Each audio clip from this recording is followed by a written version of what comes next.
Thank you for tuning in to another episode of the Business Minute. I'm your host, sir, and here I have an important guest, Mr. Jacques West. How are you today, sir?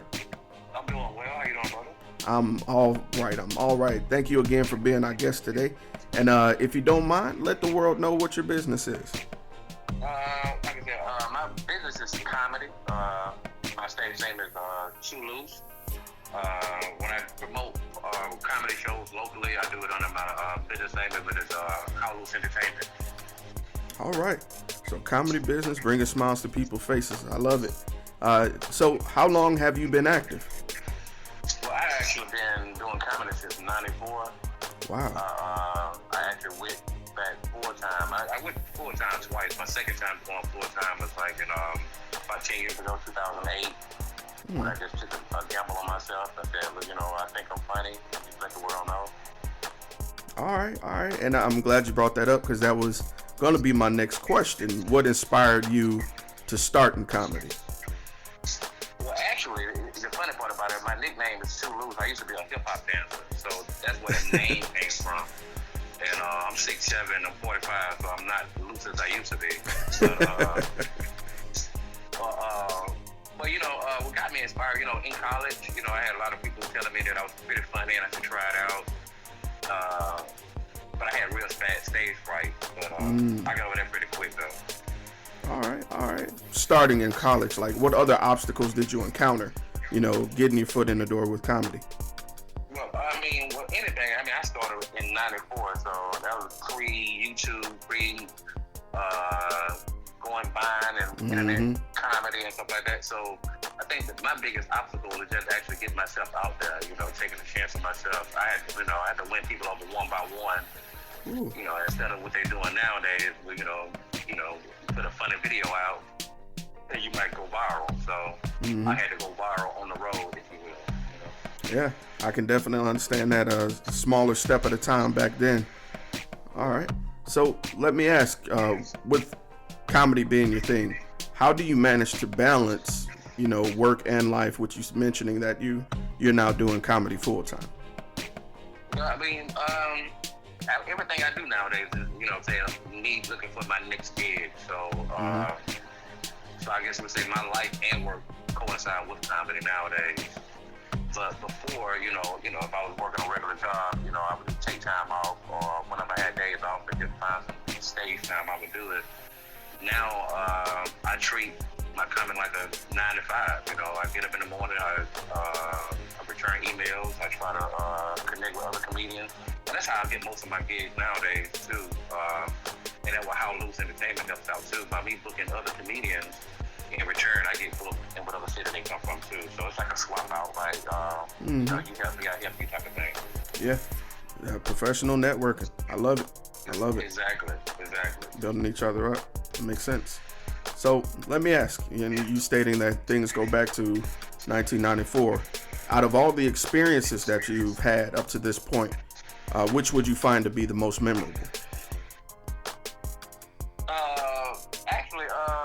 Like I tell people a lot of times, I never got over my stage fright until I actually got booed for my first time. And after I got past that part of it and getting back up on stage, everything else came to fall into place.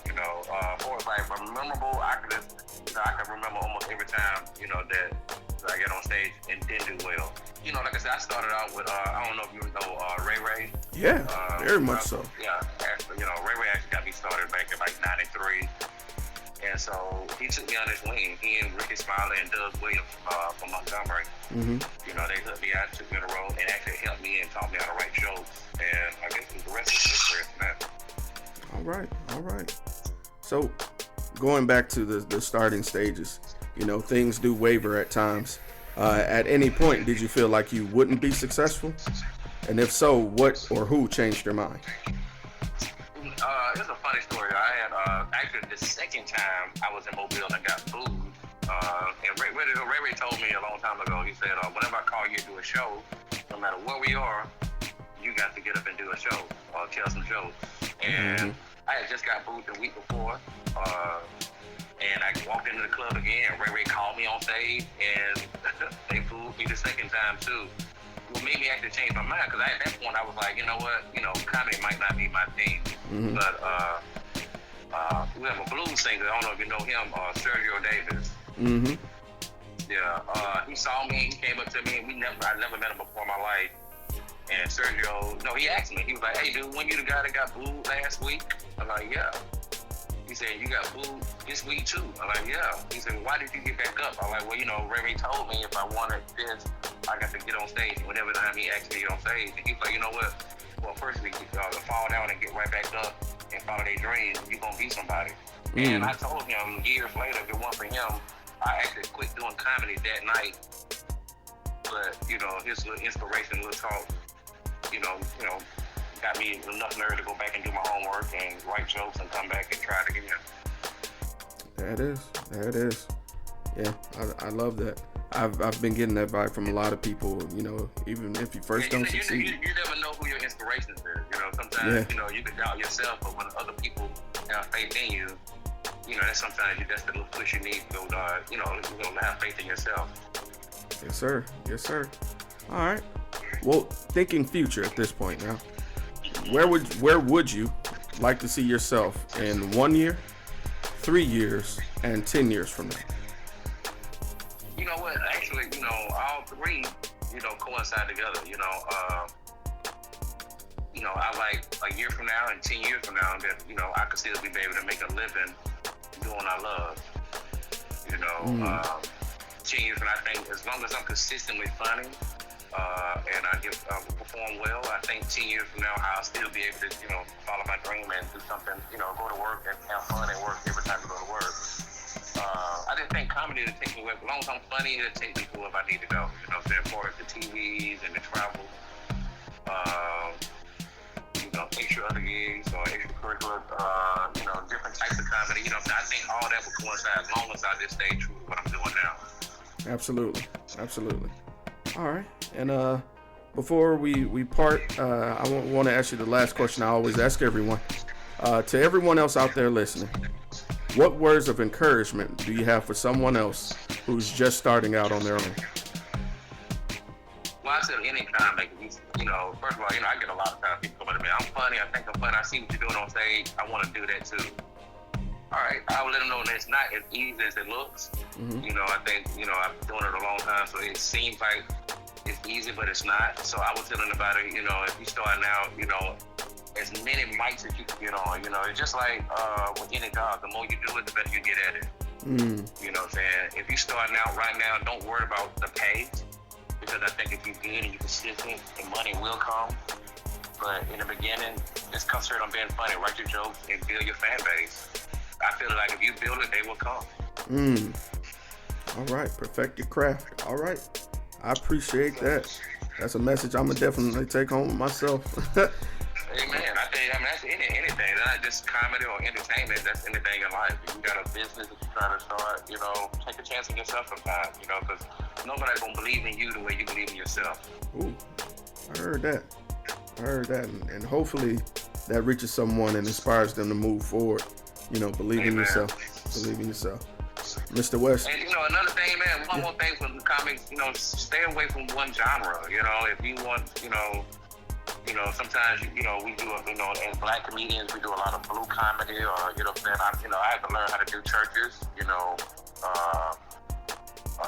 conferences, schools and stuff like that. Be versatile with your craft, that way you won't get stuck in one little niche. You understand? Yes, sir. Being agile shows your, versatility. Exactly. That's the word I was looking for. Mr. West, that's it. I really appreciate it. Thank you again for the opportunity. Thank you, Jeremy. No. Can I do one shameless plug? Hey, you beat me to the punch. I was just about to ask. Go ahead. Every Friday in Mobile, I'm doing a comedy night at the Tuskers Tavern. That's on Halls Mill Road, next door to the Grand Hall. And we do it every Friday. Every Friday we'll be bringing in headliners. They've probably seen Comic View, TV, National Touring Comics, World Touring Comics, and I call it Jokes and Smokes. It's the Tuskers Cabin. It's a cigar-friendly lounge, so I played off the word with the cigars and the jokes. So if you have anybody want to come out and check us out, every Friday. And this Friday I have Mobile's own Square Type Mike gonna be on the show.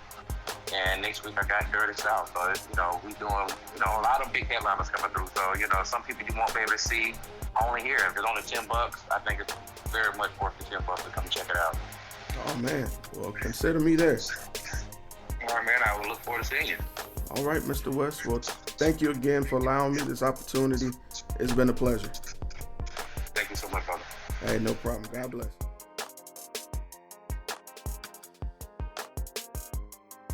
I'm just listening to your last podcast you just did, so I know you probably already recorded, so whenever you're ready. You already know my trick, huh?